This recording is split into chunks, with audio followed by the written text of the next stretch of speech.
ये कहानी है एक परिवार की। एक आजकल ऐसा कहा जाता है कि देरानी जेठानी में प्यार नहीं रहता, लेकिन अगर हम बहनें की तरह रहे तो वो देरानी जेठानी सगी बहन से भी ज़्यादा एक अच्छी फ्रेंड बन जाती है।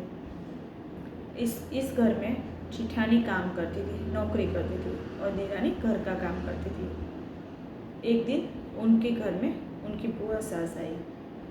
बुआ सास सुबह से सब नोट कर रही थी कि घर में किस तरह से कौन कैसा काम करता है। उसने देखा कि जेठानी फटाफट करके नाश्ता परोस रही है और देरानी नाश्ता बना रही है। उसके बाद जेठानी अपना टिफ़िन लेके चली गई। देरानी ने सबका खाना बनाया, सब बच्चों को रखा, खाना परोसा। शाम को आके जेठानी खाना बनाने में हेल्प करती है और फिर चली जाती है।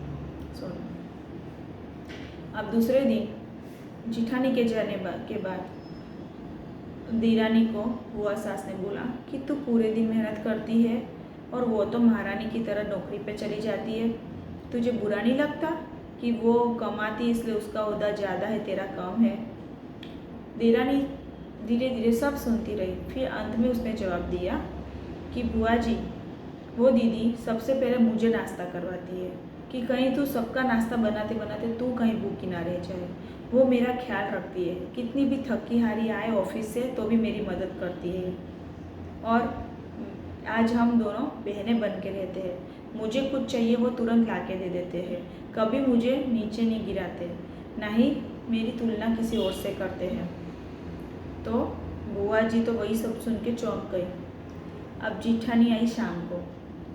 जेठानी को अकेले पाकर बुआ जी ने उनसे भी यही बातें की, तू पूरे दिन पैसा कमाती है और ये घर पे रह के करती क्या है जो तू उसका इतना ध्यान रखती है।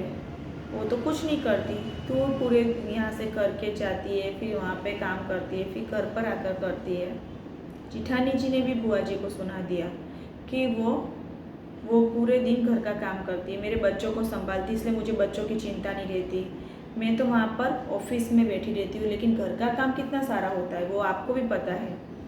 वो घर संभाल लेती इसलिए मैं ऑफिस में काम कर पाती हूँ। अगर वो घर नहीं संभालेगी तो मैं ऑफिस में भी काम नहीं कर पाऊँगी।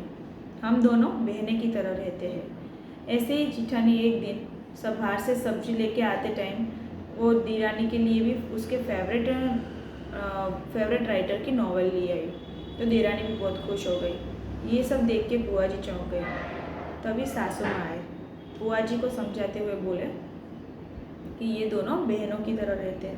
पहले मैं भी इनकी आपसी समझदारी से चलती थी, लेकिन अब मुझे पता चला है कि इन लोगों में आपसी समझदारी इसलिए मेरा घर स्वर्ग जैसा है। अगर इन लोगों में मनमुटाव हो गए तो मेरे घर में फूट पड़ने लग जाएगी और मेरा घर नर्क बन जाएगा। भगवान ऐसी देरानी जेठानी हर घर में दे, ऐसे ही मैं प्रार्थना करती हूँ।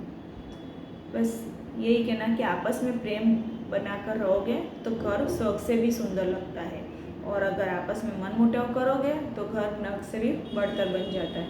नमस्ते।